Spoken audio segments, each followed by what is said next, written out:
मिर्जापुर 3 अपनी स्टोरी को लेकर अब की बार खूब चर्चाओं में बनी हुई है। इसमें सभी कलाकार नजर आ रहे हैं। आखिरी 10 सेकंड में कालीन भैया भी नजर आ रहे हैं। बस नहीं दिख रहे हैं तो मुन्ना भैया, वो मुन्ना भैया जो पिछले 2 सीजन में धमाल मचा रहे थे।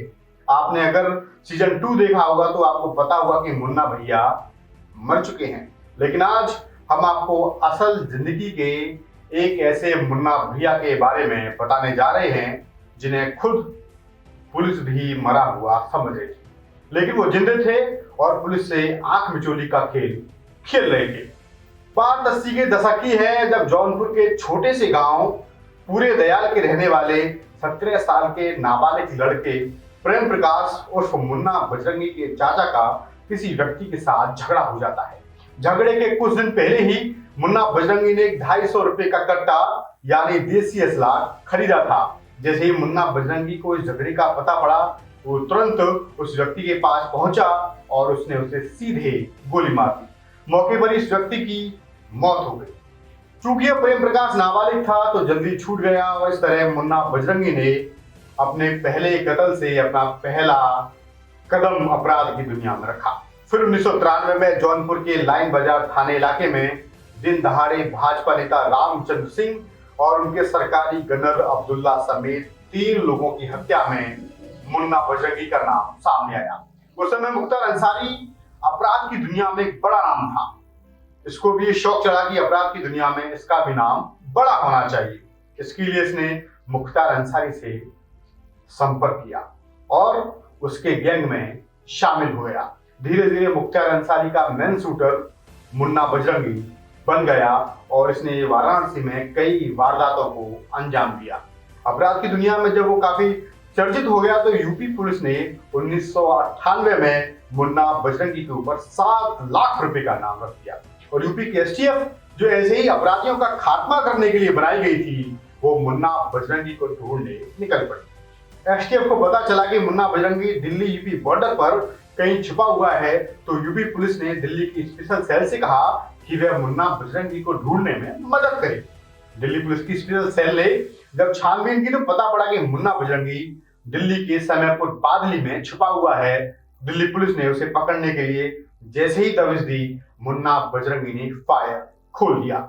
उसके बाद दिल्ली पुलिस की तरफ से भी गोलीबारी शुरू हो गई और इस गोलीबारी में मुन्ना बजरंगी को 1 नहीं 2 नहीं बल्कि 7 गोलियां लगी। दिल्ली पुलिस की स्पेशल सेल को लगा कि मुन्ना बजरंगी मर चुका है, इसलिए वो उसे गाड़ी में डालकर राम मनोहर लोहिया अस्पताल लेकर जाती है।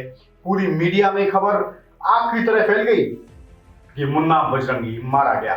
जब मुन्ना बजरंगी को हॉस्पिटल में ले जाया गया तो डॉक्टरों ने आधिकारिक तौर पर उसकी मौत की पुष्टि करने के लिए उसकी नब्ज को चेक किया, लेकिन तभी मुन्ना बजरंगी डॉक्टर के सामने अपनी आंखें खोल लेता है। उसे तुरंत आनंद फानंद में ऑपरेशन थिएटर ले जाया जाता है और डॉक्टरों द्वारा उसे बचा लिया जाता है। बाद में कहानी निकल कर आई कि उसे मृत मानकर जब पुलिस वाले अस्पताल ले जा रहे थे, तब भी वो पुलिस वालों की सारी बातों को सुन रहा था और जानबूझ करके उसने अपनी आंखें नहीं खोली, क्योंकि उसे लगता था कि अगर उसने अपनी आंखें खोली तो पुलिस उसी वक्त उसका काम तमाम कर सकती है।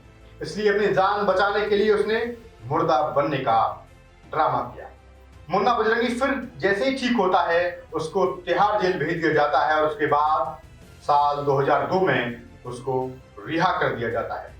वाराणसी के क्षेत्र में उस समय कृष्णानंद राय भी एक बड़े दबंग व्यक्ति के रूप में जाने जाते थे और इस दबंगई से उनकी पहचान ऐसी बनी कि 2002 के विधानसभा चुनाव में मोहम्मदाबाद से मुख्तार अंसारी के भाई और 5 बार के विधायक अफजाल अंसारी को उन्होंने पटकनी दे दी। जब राजनीति में कृष्णानंद राय की गहरी पैठ हो गई तो उस इलाके के बड़े बड़े ठेके लेने के लिए मुख्तार अंसारी और कृष्णानंद राय के बीच में दुश्मनी बढ़ती हुई चली गई। और फिर एक दिन वो भी आया जब मुख्तार अंसारी ने मुन्ना बजरंगी को कृष्णानंद राय की हत्या करने का इशारा दे दिया। 29 नवंबर 2005 को लखनऊ में मुन्ना बजरंगी ने कृष्णानंद राय की गाड़ी को चारों तरफ से घेर लिया और उस पर जमकर गोलियां बरसाई। कहा जाता है कि करीब 400 राउंड फायरिंग कृष्णानंद राय की गाड़ी के ऊपर की गई, जिसमें से लगभग 50 से 60 गोलियां अकेले कृष्णानंद राय को मारी गई। इस हत्याकांड में कृष्णानंद राय सहित अन्य 6 लोगों को भी मौत के घाट उतार दिया गया था। इस हाई प्रोफाइल हत्या के बाद मुन्ना बजरंगी का नाम पूरे देश में खूंखार अपराधियों में शुमार हो गया। मुन्ना बजरंगी के ऊपर यूपी, बिहार जैसे राज्यों में 40 से ज्यादा कत्ल के आरोप थे। यूपी पुलिस उसका एनकाउंटर कर देगी इस डर से वह मुंबई भाग गया और वहां से दुबई भी गया, अंडरवर्ल्ड के लोगों से मिला और फिर वापस आकर मुंबई में रहने लगा।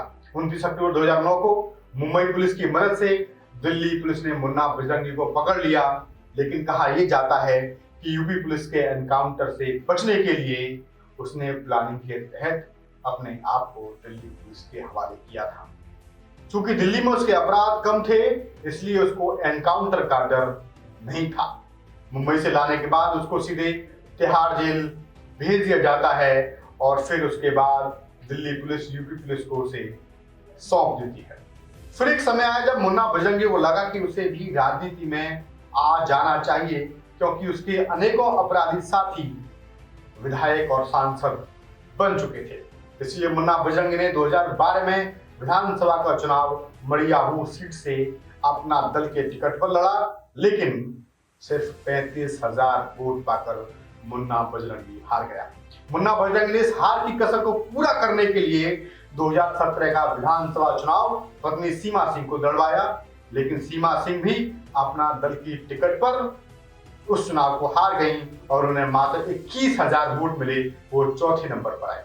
मुन्ना बजरंगी जब झांसी जेल में बंद था, तब भी जेल के अंदर वो लोगों को धमकाता था, फिरौती मांगता था, रंगदारी मांगता था और उसने तभी बड़ौद के तत्कालीन विधायक लोकेश दीक्षित को वसूली की धमकी दी, जिसका मुकदमा बागपत कोर्ट में चल रहा था। उसी मामले की सुनवाई के लिए उसे 8 जुलाई 2018 को झांसी जेल से बागपत जेल लेकर आया गया। जैसे ही वो जेल में आया, उसके एक दिन बाद ही 9 जुलाई 2018 को जेल के अंदर ही सरेआम गोली मारकर मुन्ना बजरंगी की हत्या कर दी जाती है। जिसने मुन्ना बजरंगी को गोली मारी वो भी एक बड़ा अपराधी था और उसका नाम सुनील राठी था। सुनील राठी और उसकी दुश्मनी से ज्यादा ये माना जाता है कि मुन्ना बजरंगी की हत्या एक बड़ी प्लानिंग के तहत करवाई गई थी और इसलिए कहा जाता है कि जेल के अंदर एक कैदी के पास पिस्तौल का पहुंच जाना कोई आम बात नहीं है। इस घटना के बाद जेल के कई पुलिस वाले भी सस्पेंड कर दिए जाते हैं। आपको एक रोचक तथ्य भी बता दें कि मुन्ना बजरंगी अपराध की दुनिया का पहला ऐसा डॉन था जिसने अपना नाम खुद प्रेम प्रकाश से बदलकर मुन्ना बजरंगी रखा था। ये थी पूर्वांचल के डॉन मुन्ना बजरंगी की कहानी। आपको कैसी लगी कमेंट बॉक्स में जरूर बताइएगा और आपका कोई सुझाव हो वो भी जरूर दीजिएगा। धन्यवाद, नमस्कार।